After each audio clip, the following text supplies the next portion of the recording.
La rebelión de Taiping, una lucha sangrienta como ninguna otra. En el corazón del siglo XIX, cuando el vasto imperio chino estaba al borde del colapso, una historia de fe, ambición y tragedia comenzó a gestarse. Fue un movimiento que encendió la llama de la esperanza en millones, pero que también arrastró al país a un torbellino de caos y sangre. Esta es la historia de la rebelión de Taiping, una de las guerras civiles más mortíferas de la historia. Hon Xiuquan era un hombre ordinario con un destino extraordinario. Nacido en una familia campesina en 1814, Hon demostró desde joven una inteligencia prometedora, pero los implacables exámenes imperiales le cerraron las puertas a una vida de prestigio. Frustrado y marginado, su encuentro con un panfleto cristiano cambió su vida para siempre.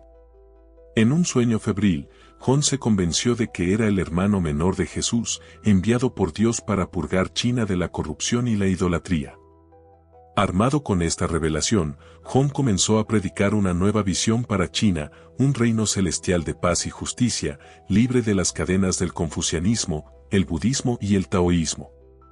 Su mensaje resonó entre los campesinos oprimidos y los marginados que sufrían bajo el yugo de la dinastía Yin. Lo que comenzó como un movimiento religioso pronto se convirtió en una revolución. En 1851, Hon proclamó el nacimiento del reino celestial de la Gran Paz, Taiping Tianguo, y se autoproclamó su rey celestial. Con una mezcla de fervor religioso y una organización militar impecable, los Taiping comenzaron su marcha hacia el norte, conquistando vastos territorios y estableciendo su capital en Nankín en 1853. La sociedad Taiping era radicalmente diferente. Se abogaba por la igualdad entre hombres y mujeres, la abolición de la propiedad privada y el fin de las prácticas tradicionales que consideraban corruptas. Pero también era un régimen austero y estricto, donde la desobediencia podía ser castigada con la muerte. Mientras el reino celestial florecía, la dinastía Yin, debilitada por las guerras del opio y la corrupción interna, luchaba por sobrevivir. La guerra entre los Taiping y los Yin no era solo un conflicto militar, era una batalla ideológica por el futuro de China. En un lado estaban los ideales radicales de los Taiping, en el otro, la tradición y el poder milenario de los Yin. La violencia alcanzó proporciones inimaginables. Ciudades enteras fueron arrasadas y millones de vidas se perdieron en un conflicto que devastó el corazón de China.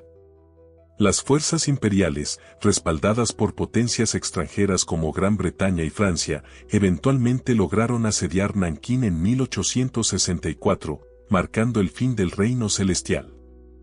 Hon Xiuquan, el hombre que soñó con un reino de paz, murió en medio de las ruinas de su utopía. Algunos dicen que fue envenenado, otros, que sucumbió al hambre y la desesperación. Su visión, aunque fracasó, dejó una marca indeleble en la historia de China. La rebelión de Taiping, que costó entre 20 y 30 millones de vidas, no solo fue un episodio de destrucción, también fue un testimonio del poder de la fe y la desesperación humanas.